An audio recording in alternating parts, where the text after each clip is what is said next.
السلام عليكم الاخوان والاخوات ديالي، صباح الخير. كي صبحتوا نتمنى تكونوا بخير وعلى خير، ونتمنى تكونوا مرتاحين، واللي ما مرتاحش ومعصب ان شاء الله مورا هذا الفيديو هذا غادي يضرب لاكسا وغادي يطلع ناشط مع راسو ويعرف بان هاد الحياه هادي ما تبقاش تسوق ليها، عايش كل نهار بنهار. ان شاء الله وقت هاد الصباح هذا عجبني وانا نتفكر واحد النهار، المهم شحال هادي هادشي هذا كنت باقي صغير ديك الساعه. تفكرت جا عندي واحد السيد، تخدم انا مع واحد التريدر في المدينه القديمه، راه معروف. المهم جا عندي واحد السيد قال لي واش تجيب لي واحد الباب، حتى هذوك البيبان التقليديين ثقيل. قال لي جيبوا لي من الملاح القديم ديال الرباط، عنده تما كاينه دايرو في واحد المحل ديالو. قال لي تنزلوا لي في كروسه نعطيك 100 درهم. قلت لي ماشي مشكل، انا كنت عزيز عليا الخدمه ولدابا باقي عزيز عليا الخدمه، اي حاجه الحمد لله بالحلال وبنادم يديرها ما يستحيا ما يحشم ما حتى شي حاجه. وهي هذيك مشيت كريت واحد الكراسه ب20 درهم. وحدين في درا ولاد المدينه ديال سلا راه عارفين باب السبته فين كاين، مشيت كريت واحد خينا باب السبته ب20 درهم. وطلعت والله الا طلعت من سلا من باب شعفه من باب سبته. يا ربي باب سبته خديتها من عنده باب سبته، من باب سبته طلعت بها حتى الملاح القديم. الملاح القديم تدوز من حدا العمالة وخزانة الصباحية، تجيني بحاجة من هذيك البلاصة كلها، وتطلع على القنطرة اللي ما بين سلا والرباط. طلع من القنطرة ودخل على الملاح القديم. مشيت وجبتو، عطاني السيرو ديال المحل ديالو نعت ليه فين كاين، جبتو وبت عاوتاني تندردب هذيك الدردبة كلها حتى هذاك الكراس اللي تيتجرى دردبت بها من تما كاينه. المهم جبتها ليه. المهم تيكس مي لايك هالف داي هكاك، لايك 4 hours هكاك 5 hours.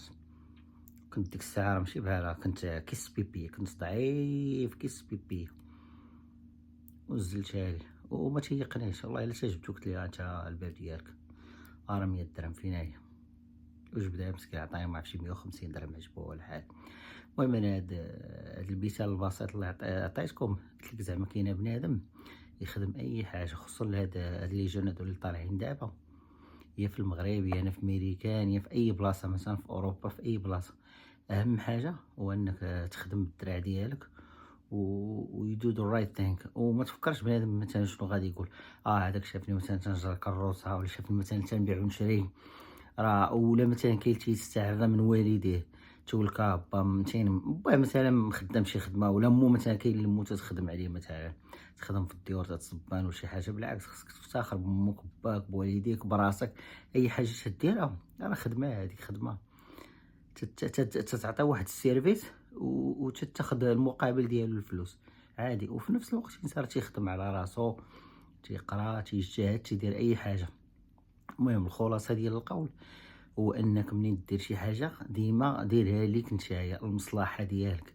مابقاش تسوق لبنادم مثلا غادي يحقرني غادي يقول غادي يفعل، مابقاش تسوق لبنادم.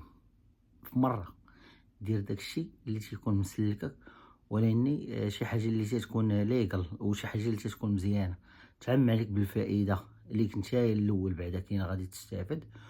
وكذلك تعطي واحد الجود اكزامبل، واحد المثال مزيان باش بنادم يخدم على راسو ويجتهد. والوضعيه كاع اللي تيكون فيها بنادم راه ولا بدا تيقول لك بقاء الحال من المحال، ولا بدات التغيير الاحسن، ولكن نتايا تكون عندك قناعه بانك غادي تغير الاحسن ويكون الخير فيك. صافي هادشي اللي كاين، وربي راه ما تينسى حتى شي واحد. الانسان هي تكون النيه ديالو صالحه وتكون النيه ديالو طيبه، والله ما تينساك الله.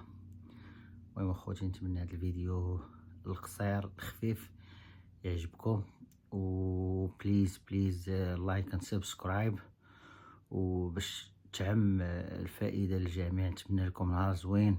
كان معكم خوكم هشام. تشاو، بيس الله.